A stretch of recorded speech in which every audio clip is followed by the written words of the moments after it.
2 Timóteo 2, de 1 a 7.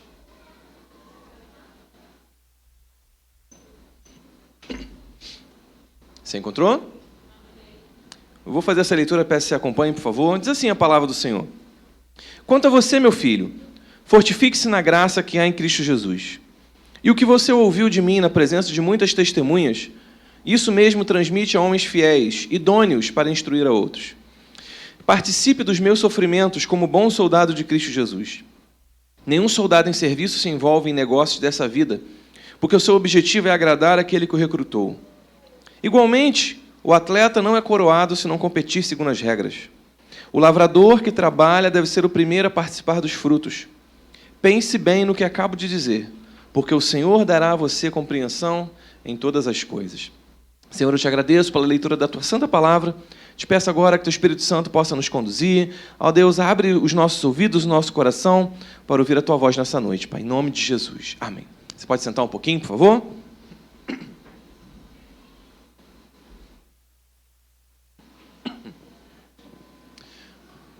Como o pastor Felipe falou, o tema do culto e da liturgia é algo que eu tenho dedicado, estudado há algum tempo, há alguns anos. Mas o grande desafio que nós temos ao falar desse assunto é que muitas pessoas têm muitas ideias sobre o que significa liturgia, né? O que é liturgia de fato? E o que o nosso texto de hoje tem a ver com esse assunto? O significado da palavra liturgia, literalmente, é o serviço do povo, o trabalho do povo. Então, lá no início, quando essa palavra surgiu, a ideia dela era a gente atribuir essa palavra a alguém que servia oficialmente a comunidade. Alguém que, pelas suas capacidades, pelas suas habilidades, ela contribuía de uma maneira assim, mais oficial ao povo. Se a gente pode fazer um paralelo com hoje, com os nossos dias atuais, seria mais ou menos a função do servidor público. Aquela pessoa que trabalha, que utiliza as suas habilidades num serviço público para benefício da sociedade. Então, nessa definição, a gente podia englobar algumas atribuições, né, algumas posições da sociedade. E dentre essas posições estavam os militares, estavam os atletas e estavam os lavradores. Exatamente os 3 exemplos que Paulo cita aqui no capítulo 2 de 2 Timóteo. Então eram todos trabalhos liturgia, entre aspas, né? Eram todos pessoas litúrgicas que utilizavam do seu serviço para benefício da sociedade. Então na Bíblia esse termo ele vai, né, caminhando, né, numa jornada aí linguística, e ele vai recebendo um aspecto mais religioso, mais espiritual. Em primeiro lugar, passando a definir o próprio ministro, servo de Deus, que servia ali na comunidade, na igreja, até chegar à maneira como a gente conhece hoje. A gente pensa a liturgia como uma ordem de culto, uma sequência de atos que estão servindo a congregação para que a congregação possa adorar a Deus melhor. Então, nesse sentido, a ideia original da palavra ela é preservada, porque esses atos que estão dentro dessa estrutura do que a gente faz no culto, o grande objetivo desses atos, dessa sequência de atos, por que nós fazemos as coisas nessa sequência, elas têm uma função e elas têm um objetivo de servir a igreja. Então, toda a liturgia é uma espécie de treliça, né, por onde, né, a igreja vai crescendo e se estruturando de uma maneira a cultuar a Deus de modo mais consciente, de modo mais intencional. Então, vamos ver o que o texto nos fala aqui a esse respeito, né? Versículo 1, Paulo começa dizendo: quanto a você, meu filho, fortifique-se na graça que há em Cristo Jesus. Nós vemos aqui que Paulo ele nos dá 3 ações. Paulo diz: fortifique-se na graça. Em segundo lugar, ele fala: transmita a homens fiéis. Em terceiro lugar, ele diz: participe dos meus sofrimentos. E aqui eu aprendi com o pastor Felipe, lá em 2008, quando ele deu as lições na juventude de 2 Timóteo, com os livrinhos de John Stott, que essa era provavelmente a última carta que Paulo escreveu antes da sua morte. Então ali nós temos conselhos de um homem no final da vida, querendo repassar para o seu discípulo aquilo que é importante. Então Paulo tenta resumir ali em 3 conselhos para Timóteo, e ele resume nesses 3. E o primeiro é: fortifique-se na graça. Essa expressão, ela significa literalmente um poder intensificado. Então, isso abrange uma ideia de ser capacitado por alguém, de ser habilitado por alguém. E essa capacitação, essa habilitação, logicamente, vem de Deus. Então, a gente vai começar a pensar aqui como que a liturgia, como que essa sequência de coisas que a gente faz no culto ajuda a gente a nos fortificar na graça. E aí a gente precisa parar para pensar que se fortifique-se na graça é uma espécie de capacitação ou de habilitação que a gente recebe, a Bíblia nos mostra que há um agente divino, que é um agente capacitador, que é um agente habilitador, que é um agente, eu vou utilizar uma palavra que está muito mal utilizada hoje, um agente empoderador da sua igreja. E como que a Bíblia nomeia esse agente? É o Espírito Santo. Então nós temos o Espírito Santo, que é esse agente divino, que um dos seus objetivos é capacitar, empoderar e habilitar a sua igreja. E como que o Espírito Santo faz isso? Ele faz isso por meio dos dons espirituais. Ele faz isso quando a igreja busca a Deus em oração. Então nós vemos, meus irmãos, que o Espírito Santo está operando na igreja por meio do culto. O momento da manifestação de Deus. E essa manifestação ocorre em todo culto. Todo culto verdadeiro a Deus, nós podemos ter a certeza e a garantia de que o Espírito Santo está presente. Não importa o número de pessoas presentes, não importa a quantidade de coisas envolvidas, se há um culto verdadeiro a Deus sendo prestado, nós temos a garantia bíblica de que o Espírito Santo está presente. E ele está presente não só como um espectador, não, eu gosto de ouvir o Enzo cantando, deixa eu sentar ali para ouvir, mas todas as vezes que nos reunimos, nós temos a certeza que o Espírito Santo está presente e temos a certeza que ele está presente, habilitando, capacitando e empoderando a sua igreja. E ele faz isso quando a igreja se reúne em oração, e ele faz isso quando nós exercemos dons espirituais. Você sabe que o objetivo dos dons é a edificação do corpo de Cristo. Agora pensa comigo, na prática, em que momento, se Deus me dá dons espirituais para que eu edifique o meu irmão, o meu próximo, quais são os momentos em que eu mais estou com o meu próximo? Eu tenho certeza, que o pessoal marca, eu vou na casa de alguém tomar um café, ou então tem um evento especial, que aí vai fazer um luau na praia. Mas no básico, no dia a dia, quais são os momentos que a igreja está reunida? São os momentos de culto. Então, vamos dizer assim, o terreno mais propício para que a gente exerça os dons espirituais é no culto a Deus, em que a gente está reunido com os nossos irmãos. Então, esse aqui é um espaço dado por Deus para que a gente possa edificar uns aos outros, para que a gente possa orar por cura e então Deus manifestar dons de curar. É nós clamarmos a Deus e Deus operar uma edificação ou mesmo uma palavra profética ou um dom de línguas à igreja. A gente pode edificar verbalmente a vida dos nossos irmãos. Deus pode nos usar por meio de discernimento espiritual para alguma questão. Deus pode nos abençoar com o dom da generosidade, que é mencionado por Paulo em outro momento do Novo Testamento, ou o dom de serviço, e isso vai fazer com que a gente vai se engajando no crescimento do reino.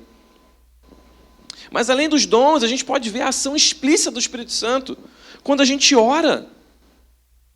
E quando a gente ora nesse contexto do culto, é maravilhoso, porque nós oramos coletivamente. Aqui não é só a voz e os clamores e as súplicas do pastor Gabriel que recebem a proeminência. Quando eu chego nesse lugar, eu chego achando que as minhas dores são as maiores dores do mundo. Eu chego aqui achando que não há ninguém que está sofrendo igual a mim. E aí eu olho para o meu irmão do lado, eu seguro a mão dele, eu vou interceder por ele, e eu percebo que esse irmão está sofrendo também. E aí, em vez de eu ficar olhando só para mim, de eu ter uma vida autocentrada e egoísta, em vez de ficar pedindo, Senhor, por favor, ajuda a minha causa, ajuda o meu problema, resolve a minha situação, eu oro pelo meu próximo. Eu posso ser uma bênção na vida do outro, enquanto tem uma outra pessoa sendo uma bênção na minha vida. E você percebe como que tudo isso é um terreno fértil para o Espírito Santo trabalhando nos nossos corações.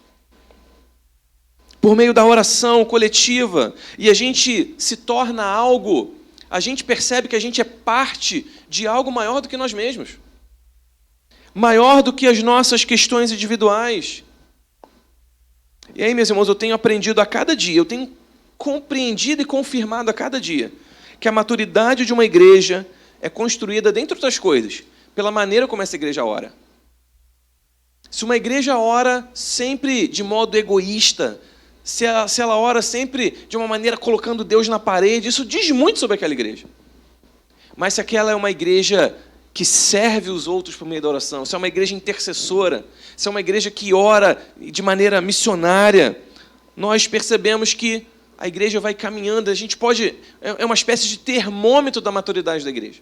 Você olha como aqueles irmãos oram, você percebe como o pastor daquela igreja ora, e você vai ver como aquela igreja está caminhando.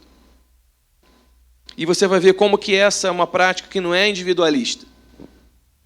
Então, meus irmãos, a gente não pode subestimar o que o Espírito Santo pode fazer pela igreja quando a igreja se reúne. O Espírito Santo, ele está presente e está ativo. E o desejo dele é fortificar a sua igreja na graça. Capacitando, habilitando, trazendo um poder intensificado, que é o significado da palavra, aos cristãos, para que a gente tenha uma vida cristã que testemunhe, que glorifique a Deus. E temos a certeza que Ele faz isso sempre, todas as vezes que a igreja se reúne para cultuar verdadeiramente a Deus. E isso ajuda a gente a valorizar esse momento. Porque é fácil para quem é cristão há muito tempo, cultuar a Deus se torna algo meio normal, a gente está meio familiarizado. Semana após semana, é uma prática já, né? Você já acorda até no automático, né? Você já levanta da cama vestindo o terno, né? Os irmãos que são ministros, né? Você já, né? Já escova o dente pensando na ceia e entra no sangue, entra na corrente e a gente vai vivendo, mas a gente precisa entender que o que nós fazemos aqui precisa ser algo intencional no nosso coração. Nós precisamos cultuar a Deus de uma maneira intencional. Então, o Espírito Santo está sempre agindo no nosso meio. A liturgia divina ela é encharcada da obra do Espírito. Então, a gente precisa valorizar cada vez que as portas dessa igreja estão abertas. E você sabe que toda vez que eu falo isso, eu me lembro de lá atrás, quando eu comecei a estudar esse assunto. Era mais ou menos de 2018 para 2019. E eu perguntava para Deus, mas eu estou estudando isso, mas isso são coisas muito óbvias para eu dizer para as pessoas. Todo mundo que é cristão sabe disso, que precisa ir para a igreja, que precisa cultuar, que cultuar é importante, que adorar a Deus é uma parte fundamental da nossa vida. E aí Deus me mostrou algo muito interessante. Em 2020 aconteceu um negócio com o mundo, né? A pandemia. E depois da pandemia, parece que os cristãos esqueceram esse assunto, parece que apagou, né? Aquele cara lá do MIB apertou aquele negocinho assim, a gente esqueceu tudo. E a gente está tendo, depois da pandemia, não só o assunto do culto, mas diversos assuntos. A gente está tendo que reensinar as pessoas coisas que a gente já sabia. Coisas que eram óbvias, que eram assuntos já vencidos, que era uma coisa já, tipo assim, não, isso aí está tranquilo. A gente está tendo que reensinar as pessoas as coisas óbvias da fé cristã. E o assunto do culto é um deles. Porque hoje as pessoas se acostumaram, né? Agora, não, eu vou online, esquece da importância dessa coisa, da coisa física da nossa reunião aqui.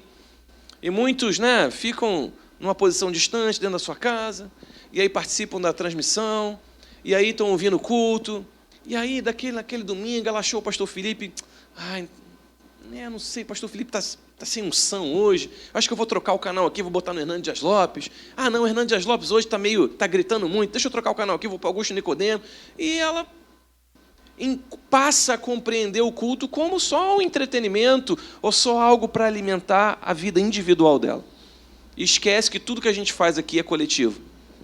Quando nós nos chegamos nesse lugar, nós não somos o eu e Deus, nós somos o nós, a igreja e Deus. Mas o texto continua aqui no versículo 2.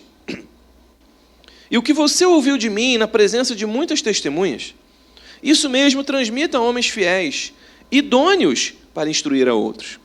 Então a gente tem aqui uma segunda ação que Paulo ordena.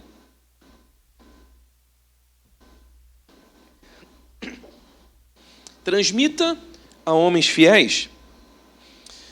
E essa expressão, ela significa literalmente colocar perto de. Então é o ato de você pegar algo e colocar à vista de outros. É como se esse arranjo aqui tivesse escondido, e eu pego ele daqui de trás e coloco à vista de todo mundo. Então o que Paulo diz é exatamente isso. Transmita a homens fiéis o que você aprendeu. Então, essa expressão ela tem um sentido de confiar alguém, de expor, de apresentar, de colocar as pessoas em contato com isso. Então, se a gente entendeu que fortifique-se na graça, a gente pode ser fortificado na graça por meio do Espírito Santo, na oração e nos dons espirituais. De que maneira, como? De que maneira na liturgia a gente pode expor, apresentar à congregação aquilo que a gente aprendeu de Deus? Sim, por meio da pregação, mas também por meio da música. São dois momentos fundamentais do culto em que a gente pode cumprir, que a gente pode obedecer e seguir o conselho de Paulo. É inegável, meus irmãos, que o culto, além de ser uma expressão do nosso relacionamento com Deus, é também um espaço didático. Nós estamos aprendendo o tempo todo. O culto está ensinando a gente o tempo todo. Quer a gente esteja ciente disso ou não. Por isso as nossas palavras elas precisam ser intencionais, precisam ser fundamentadas, para que o povo possa aprender a verdade a partir da palavra de Deus. Você pode não perceber, mas muito da sua vida cristã, muito do seu vocabulário, da maneira como você ora, muitas das coisas que você fala, os livros que você lê, as coisas que te interessam na Bíblia, você recebeu a influência desse lugar. Você recebeu a influência do seu pastor, dos professores que dão aula aqui, dos irmãos, da conversa com os irmãos. Então nós estamos recebendo uma bagagem espiritual, teológica e da palavra de Deus nesse lugar. E isso é o que Paulo está querendo dizer com transmita a homens fiéis o que você recebeu. O pregador, quando vai trazer a palavra de Deus, ele precisa ter a arte de traduzir o conhecimento bíblico em algo que seja atrativo, que seja palpável à congregação. A gente precisa entender que essa é uma função fundamental. O discipulado, ele é feito de muitas maneiras, e também no culto. Nós estamos ensinando, discipulando o tempo todo. E não só com as nossas palavras, mas com as nossas atitudes. Tudo que o pastor Felipe ensina aqui, tudo que ele fala à congregação, está ensinando à congregação. Tudo o que ele deixa de falar, está ensinando. Tudo que ele faz está ensinando, tudo que ele deixa de fazer está ensinando algo. Então nós estamos aprendendo aqui o tempo todo. Quando nós cruzamos aquelas portas, Deus está nos dando uma oportunidade de aprendermos, nos aprofundarmos e amadurecermos na palavra de Deus. Então você está percebendo quanta coisa você perde quando você deixa de vir à igreja? Você perde uma oportunidade de ser capacitado, empoderado e habilitado pelo Espírito Santo. E você perde a possibilidade de se aprofundar ainda mais, de conhecer ainda mais a verdade do Evangelho. Sabe que agora eu nem tenho conseguido ver muito, mas eu gostava muito de ver reality show culinário, né? Masterchef e outros parecidos com esse. E eu aprendi nesses programas que um bom prato, ele não é feito só de bons ingredientes. Você pode ter o melhor filé mignon, você pode ter aquele arroz importado da Índia, você pode ter ali os melhores condimentos, mas um prato não é feito só de bons ingredientes. O prato ele não é feito só de um bom preparo, uma pessoa capacitada. Né? O pastor Felipe falou aqui que tem gente que é da gastronomia, né? Não é só aquele pessoa que é boa de preparar e ali, né? Fazer ali o cozimento direitinho. Mas o bom prato é a soma dos bons ingredientes, com um bom preparo e com uma boa apresentação. O prato, né? Você olhar para aquele prato e ser algo que você queira comer. Porque não adianta os bons ingredientes terem um bom preparo, mas não ser atrativo à vista. E da mesma maneira, a pregação ela não é feita só de um conhecimento bíblico robusto, mas de uma organização e de uma apresentação que seja atrativa, para que as pessoas desejem conhecer e ouvir mais e melhor da palavra de Deus. Só que a pregação, ela é talvez a coisa mais intuitiva que a gente pensa quando a gente fala em transmita a homens fiéis o que eu tenho aprendido. Mas além da pregação, a música também comunica as verdades do Evangelho. A música, ela dá asas às palavras, a expressão musical de uma verdade, ela potencializa aquela verdade no coração das pessoas. E é por isso que uma boa seleção de músicas no culto deve considerar os temas, as ideias, os textos, tudo aquilo que tem sido ensinado em consonância com aquilo que tem sido ensinado na igreja. Então, o nosso critério, o nosso esmero, a nossa dedicação deve ser tal qual a dedicação do pastor a preparar o sermão. A gente deve pensar de quais maneiras as músicas que a gente canta estão ajudando a nossa igreja a responder a Deus aquilo que Deus está falando conosco. Você sabe que a música ela tem um poder enorme, né? Tenho certeza que você, né? Ah, não, poxa, pastor Gabriel, é muito legal, mas que daqui a 2 meses talvez você se esqueça do que eu preguei. Mas você vai lembrar aqui do Enzo cantando Só Tu és santo, né? Porque a música fixa na nossa mente. Ela tem esse poder. E isso é uma grande responsabilidade. Porque se a gente faz isso bem, a gente está colando na mente das pessoas uma verdade poderosa do Evangelho. Mas se a gente faz isso mal, a gente está colando na mente das pessoas uma teologia ruim. Então, precisamos ter muita atenção no que pregamos, no que cantamos, porque quando a gente se reúne, nós estamos transmitindo aquilo que nos foi ensinado. A música, então, se torna também um poderoso instrumento de transmitir a homens fiéis o que nós recebemos.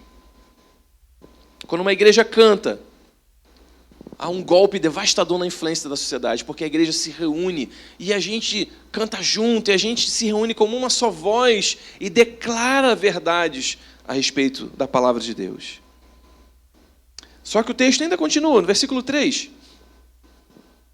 Participe dos meus sofrimentos, como bom soldado de Cristo Jesus.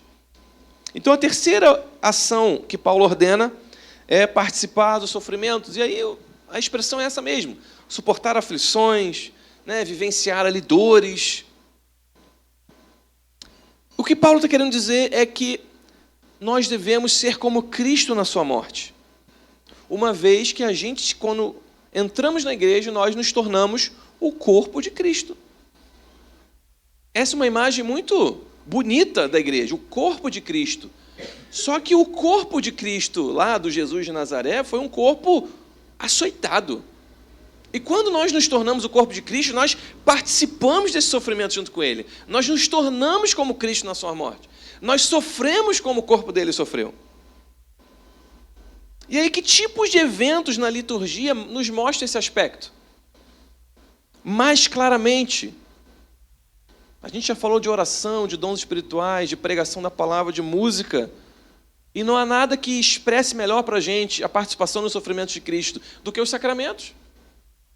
O batismo nas águas, que significa a nossa morte para o mundo e a nossa vida para Deus, e a ceia do Senhor, que materializa a nossa participação no corpo de Cristo, sofrendo com Ele por obediência às Escrituras e tomando posse dos benefícios da sua morte, mas também das responsabilidades dela.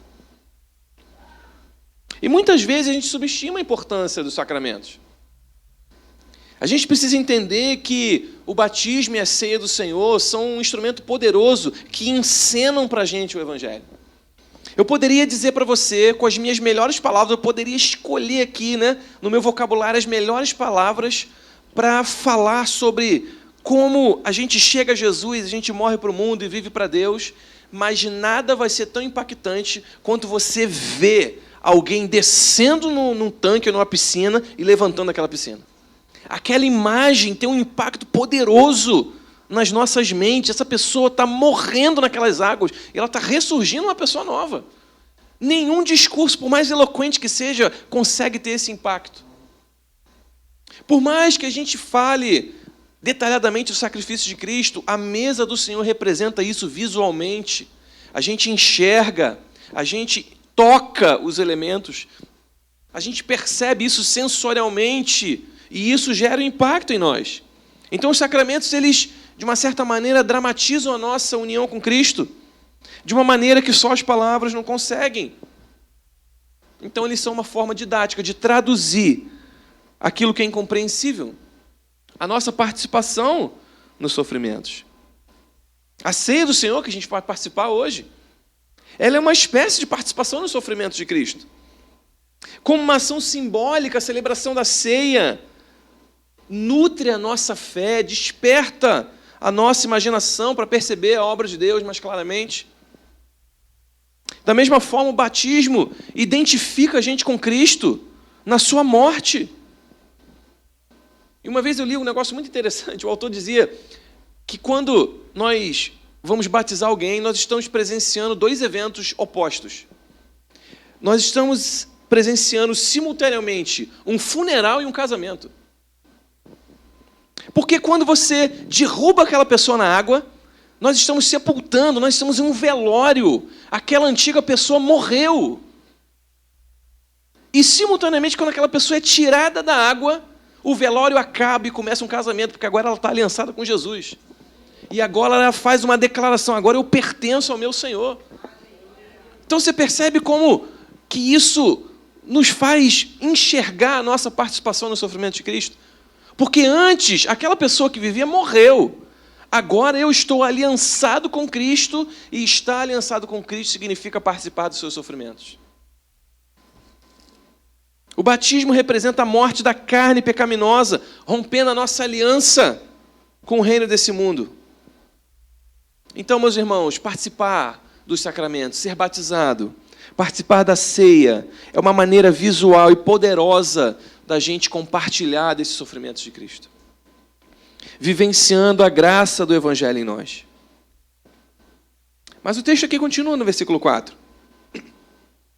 Nenhum soldado em serviço se envolve em negócios dessa vida, porque o seu objetivo é agradar aquele que o recrutou. Então, depois das 3 ações de Paulo, nós vemos que Paulo dá 3 exemplos. E são os 3 exemplos que a gente falou, que eram os trabalhos de liturgia da época. E Paulo, como ele é um exímio professor, ele nos dá 3 exemplos para ilustrar os seus 3 pontos. Ele dá primeiro 3 orientações e depois ele dá 3 exemplos para ilustrar as suas orientações. Então, se a gente olhar com mais atenção, a gente pode associar a primeira orientação, fortifique-se na graça, com o exemplo do soldado. A gente pode associar, transmite a homens fiéis, com o exemplo do atleta, e participe dos meus sofrimentos com o lavrador. Então, fazendo essa associação, no versículo 4, o exemplo do soldado nos mostra que a gente pode ser habilitado, capacitado, empoderado por Deus quando nós não nos enredamos com o mundo. Quando a gente não está enrolado, emaranhado com as distrações, com as seduções dessa sociedade caída. Mas, em vez disso, a gente se satisfaz em Deus, para que Ele possa nos preencher cada dia. Quando a gente age assim como soldado, a gente não fica envolvido nos negócios dessa vida, mas o nosso desejo é agradar aquele que nos recrutou. Nós chegamos nesse lugar e nós temos a certeza de que o Espírito Santo está aqui e que Ele deseja capacitar a gente. E que Ele deseja abençoar a sua igreja. Meus irmãos, que outro lugar pode servir como um oásis no meio do caos do nosso dia a dia? Estar aqui nesse lugar, cultuar a Deus, é um oásis em meio à loucura que a gente vive na nossa semana. Sim, a igreja, a experiência comunitária, a experiência de adoração do povo de Deus é a melhor coisa que a gente pode fazer na nossa semana. Estar nesse lugar mostra para nós alguma coisa. E quando a gente fala no ambiente de culto, a gente entende que os espaços que são construídos, eles não são neutros. Um edifício, um salão, ele está de alguma maneira sendo um veículo de significado, ele está falando alguma coisa. Não tem como você estar isento em um lugar, aquele lugar está comunicando alguma coisa. Tem uma frase do Winston Churchill. O Winston Churchill era um cara muito sagaz, né? Ele tinha muitas frases de efeito. E uma delas que eu acho as melhores, ele diz assim: os homens edificam os prédios, e depois os prédios edificam os homens. O que ele está querendo dizer é que quando nós estamos em um lugar, não há neutralidade nesse lugar. Não existe uma isenção, uma neutralidade arquitetônica. Todo lugar está comunicando alguma coisa. Se eu entro em um espaço e aquele espaço é um espaço com meia luz, é um espaço com poltronas confortáveis, é um espaço com um mega telão, a minha mente, o meu inconsciente está dizendo entretenimento, entretenimento, entretenimento. Porque aquilo me lembra uma sala de cinema, uma casa de shows. Agora, se eu entro num lugar em que eu vejo uma cruz pendurada no centro, em que eu vejo um púlpito, que eu vejo uma Bíblia aberta, isso está comunicando para mim alguma coisa. Então, as coisas que a gente faz não são isentas. Elas não são isentas de significado, elas estão mostrando para a gente alguma coisa. Elas estão mostrando para a gente que esse é um lugar sagrado para a gente cultuar a Deus. Isso aqui não é isento de significado, isso aqui está mostrando, o colarinho está mostrando, está passando uma mensagem.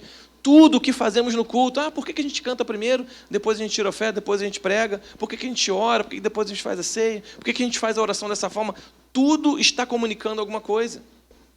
Nós precisamos perceber isso. Mas a gente só consegue perceber quando a gente deseja agradar ao Senhor. Quando a gente chega aqui na igreja com a mente focada nesse lugar, não pensando lá no que eu tenho que fazer, no que ficou para trás, mas focado em celebrar e adorar a Deus. Versículo 5. Igualmente, o atleta não é coroado se não competir segundo as regras. Então, segundo exemplo do atleta, associado à segunda orientação. Transmita a homens fiéis o que você aprendeu. E a gente vai conseguir expor, a gente vai conseguir apresentar, aproximar as pessoas do Evangelho de uma maneira mais eficaz, quando a gente faz isso seguindo as regras, dando o exemplo de continuidade, de perseverança. Literalmente uma corrida de bastão, né? Transmitindo a outros. Nós estamos nessa corrida, o atleta está nessa corrida e está passando o bastão para as próximas gerações. Mas essa transmissão ela só vai ser feita com fidelidade e de maneira agradável a Deus se houver uma conexão entre o que a gente fala e o que a gente faz. Se a gente faz isso seguindo as regras, e não é nenhum manual esportivo, são as regras da palavra de Deus. Não há como transmitir a homens fiéis se essa transmissão não for encharcada do conteúdo da palavra de Deus. Não é o pastor Felipe transmitindo a vocês as ideias que ele acha boas, ou eu lá na freguesia transmitindo as ideias que eu acho interessantes. Eu acho que é legal isso aqui os irmãos saberem. Nós estamos focados, nós estamos enredados, nós estamos presos, nós somos escravos do texto.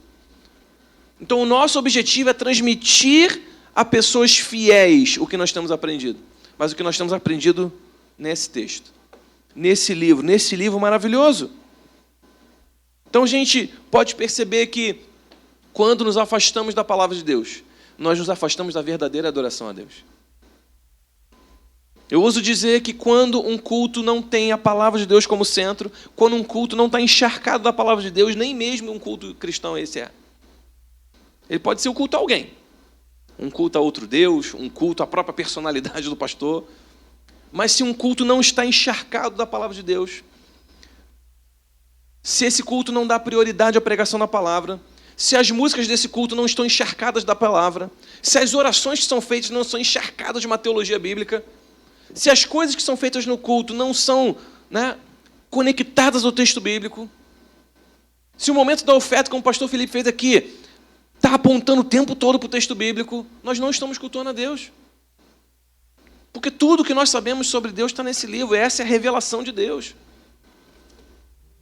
Meus irmãos, eu amo esse livro, porque tudo que eu sei de Jesus está aqui. Se a Bíblia não existisse, eu não saberia quem é Jesus. E isso mudaria toda a minha vida. É por isso que a gente precisa olhar para esse texto e entender que ele é o nosso guia. Nós devemos seguir essas regras. Transmitir a homens fiéis, não as minhas ideias, mas o texto, a palavra de Deus, o santo evangelho do Senhor. Vamos seguir o versículo 6. O lavrador que trabalha deve ser o primeiro a participar dos frutos. Então, o terceiro e último exemplo, associado com a terceira orientação. Participe dos meus sofrimentos, o exemplo do lavrador. E essa nossa participação nos sofrimentos, ela se torna mais evidente quando a gente não fica lamentando ou reclamando das situações, mas quando a gente percebe que, assim como na lavoura, se a gente participa do sofrimento, se a gente participa da parte dura, da parte ruim, da parte difícil, nós participamos também do fruto do trabalho. A gente só consegue desfrutar do fruto, dos resultados do Evangelho, se nós participamos do sofrimento. A lei da semeadura é implacável. Nós não colhemos nada que a gente não tenha plantado. Para receber o fruto, para receber o resultado, nós precisamos passar pelo processo do plantio. E assim como o lavrador aprende isso a duras penas, Paulo está dizendo para nós: participa dos meus sofrimentos. Olha o lavrador que trabalha deve ser o primeiro a participar dos frutos. O lavrador que sofre deve ser o primeiro a participar dos frutos. Então, meus irmãos, o que a gente faz aqui semanalmente é uma semeadura, mas é uma semeadura sem resultados imediatos. Talvez esse culto de hoje não seja algo assim, ufa, nossa, como esse culto me abençoou, que coisa maravilhosa. Talvez você ache até que esse culto foi inofensivo para o seu crescimento espiritual. Mas eu quero que você olhe para uma perspectiva diferente. O culto de hoje foi uma semente. E se você esteve aqui de manhã, foi outra semente. E se você esteve aqui semana passada, foi outra semente. Então, talvez, esse culto, se você botar ele no microscópio, realmente ele não tem, meu Deus, que impacto poderoso na minha vida. Mas a soma de todas as sementes que você tem semeado, semana após semana, todas as vezes que você vem nesse lugar, quando você olha de uma maneira mais ampla, quando você afasta o microscópio e você olha a quantidade de sementes que você tem feito no ano de 2025, 2024, 2023, e você percebe quem você era 3 anos atrás e quem você é hoje, você diz, sim, essa semeadura está valendo a pena. Quando eu olho só para hoje, quando eu olho só para essa semente, eu posso não ver resultado. Mas se eu olhar para trás e olhar toda a semeadura, eu tenho certeza que você vai perceber que Deus está trabalhando na sua vida.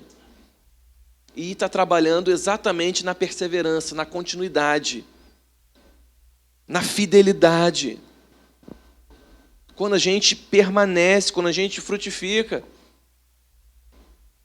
Quem é mais atlético, né, gosta de academia, sabe muito bem disso. Um dia de academia talvez não faça muito efeito. Talvez é até pior, né? Você fica todo quebrado no outro dia, né? Quando você vai um dia só. Não, eu fui um dia na academia, agora eu estou fortão. Acho que eu vou até me inscrever no concurso de fisiculturismo. Não adianta. Aquele dia você vai olhar e vai dizer, não adiantou nada. Continua com o mesmo músculo, a mesma coisa. Mas é a sequência. É você continuar indo, é você continuar perseverando. É a soma de cada sementezinha que você está botando na sua saúde lá na academia. É que você vai ver ao longo o resultado. E a vida cristã é a mesma coisa. Poxa, eu estou tão cansado, né? Está deixando de semear o domingo à noite que você não veio. E aí a semente falhou, de repente, na semana que vem, poxa, é verdade, né? Aí tem sempre uma desculpa para você fazer uma outra coisa, mas a gente vai semeando. Lançando as nossas sementes, participando dos sofrimentos de Cristo, e a gente pode ver o resultado ao longo do tempo. Meus irmãos, eu sou fruto dos cultos que eu participei. Eu sou o resultado daquilo que me ensinaram, daquilo que os meus pastores me ensinaram, que os meus líderes me ensinaram. Nós somos resultados disso, mas nós não somos resultados imediatos disso. Nós somos um processo que nós vamos sendo moldados, renovados, nós vamos sendo trabalhados. Esses dias eu peguei o esboço do primeiro sermão que eu preguei na vida. Foi na juventude, o pastor Felipe era louco, gente. Quando eu olhei aquele conteúdo, eu falei, misericórdia, como que as pessoas conseguiram me ouvir? Muito ruim, horrível. Não que hoje seja bom, mas pelo menos está melhor do que aquele lá. Meu Deus do céu. Mas é isso, é a semeadura, é o dia a dia. É a gente trabalhando, colocando semente após semente, crescendo, perseverando. E a gente percebendo ao longo do tempo que Deus está trabalhando na gente. O nosso problema é que a gente é uma geração imediatista. O nosso problema é que a gente vive numa cidade, a gente não tem o cotidiano rural. Se eu quero um alface, eu vou ali no hortifruti e compro imediatamente um alface prontinho. Mas o lavrador, se ele quer comer um alface, ele tem que plantar o alface, ou então ele tem que ir no vizinho. Mas aí, para ir no vizinho, ele tem que pelo menos colher um tomate e trocar pelo alface. Então, é um ritmo diferente. E nós temos um ritmo acelerado. Ah, não, eu quero, eu faço, fico pronto. E eu pego o negócio, jogo 2 minutos no micro-ondas e está pronto. Mas no reino de Deus as coisas são diferentes. A nossa semeadura é ao longo do tempo. A gente vai crescendo, a gente vai amadurecendo ao longo do tempo, participando dos sofrimentos do Cristo, mas participando com alegria, porque a gente sabe que a gente vai participar dos frutos disso, dos resultados disso, da recompensa disso. Mas por fim, no versículo 7, Paulo termina esse trecho dizendo: pense bem no que acabo de dizer, porque o Senhor dará a você compreensão em todas as coisas. Então Paulo faz essa breve, mas profunda explicação a Timóteo, e ele conclui esse trecho aqui de maneira muito brilhante. Pense bem no que você disse, e Deus dará compreensão em todas as coisas. Você percebeu que ele está unindo duas coisas? Ele está unindo um elemento racional. Ele está falando: Timóteo, raciocina, pensa, reflete sobre isso. Ele está apontando algo da nossa mente, do nosso intelecto, da nossa inteligência, mas ele está adicionando a isso um aspecto subjetivo, uma coisa emocional, uma coisa do coração. Então ele está dizendo: Timóteo, raciocina, pensa, reflete, e Deus vai dar a compreensão a você. Então você percebe que na cabeça do apóstolo a divisão entre razão e emoção é desconhecida para ele. Porque a mente e o coração são duas coisas inseparáveis para Paulo. Hoje nós somos frutos do iluminismo e a gente divide isso de maneira muito estanque. E temos a tendência de achar que a razão ela é mais virtuosa. Você já viu alguém dizer: poxa, aquela pessoa é muito razão, um casal, né? Poxa, olha, o marido é muito razão e a mulher é muita emoção. A tendência é a gente falar que o marido é mais maduro, né? Porque nós fomos programados a pensar que a razão é algo melhor, mais virtuoso, né? E a emoção é uma coisa infantil, uma coisa, né? Mas a Bíblia, ela não faz essa distinção. Porque o aspecto do coração, da emoção e da mente não são separados. Eles são como se fossem duas asas de um avião só voa se tiver as duas. E na cabeça de Paulo isso é muito tranquilo, por isso ele diz: pense, raciocine, não aceite tudo que eu estou falando não, Timóteo. Olha, vai lá, reflete, pensa, volta, usa a sua inteligência. Mas ao mesmo tempo ele diz: deixe seu coração aberto para Deus dar a compreensão em todas as coisas. Guarda o teu coração, deixa Deus falar nas tuas emoções também. Meus irmãos, a gente não deve ser forçado a escolher entre ser uma igreja emocionada, uma igreja, né, só de expressões, ou só uma igreja intelectual, racional, de estudo. Porque na cabeça de Paulo essas duas coisas coexistiam. A gente não deve ser forçado entre ser uma igreja tradicional, ou então uma igreja relevante. Mas a nossa relação com a igreja, com o culto, precisa de 3 ações muito importantes. Constatação. A gente precisa compreender o que a gente está fazendo. Eu creio que é por isso que eu tenho estudado e falado e buscado ensinar sobre isso. Porque a coisa que a gente mais faz como crente é cultuar a Deus. Mas a gente não pensa sobre isso, a gente só faz. A gente não reflete sobre as coisas que a gente faz no culto, a gente só faz. Então a gente precisa primeiro constatar o que nós estamos fazendo. O que significa cultuar o Deus, o que está envolvido quando a gente se reúne. Em segundo lugar, aprender com isso. Entender o que Deus quer de nós. E em terceiro, aplicar. Aplicar isso de uma maneira substancial na nossa vida, na nossa relação com a nossa igreja. E aí nós entendemos, meus irmãos, que é por meio da liturgia.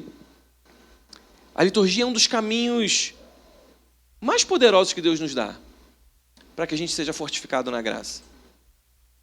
Deus pode nos fortificar. O Espírito Santo pode tocar no nosso coração quando a gente está ajoelhado na nossa casa, fazendo o nosso devocional. Eu tenho absoluta certeza que sim.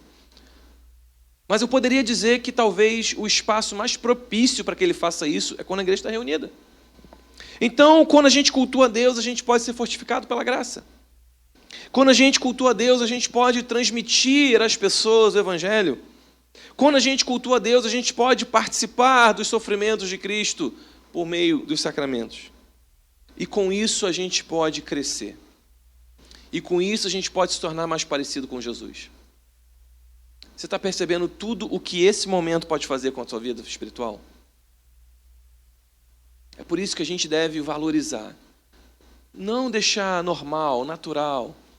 Ir ao culto como, eu preciso ir, como uma coisa meio, tá na agenda, um compromisso social. Ou então um compromisso que eu tenho com alguém. Não, estou lá porque eu estou na escala. Mas você precisa compreender o impacto e a importância que tem quando você está nesse lugar. E o que o culto, o que é a liturgia, o que esses atos que servem à igreja podem fazer com você. O que um cristão pode se tornar quando ele entende o que ele faz quando está cultuando a Deus. Uma igreja pode crescer forte, saudável, quando entende o que está fazendo. Quando compreende com a cabeça e com o coração o que é de fato a verdadeira adoração a Deus. Vamos orar?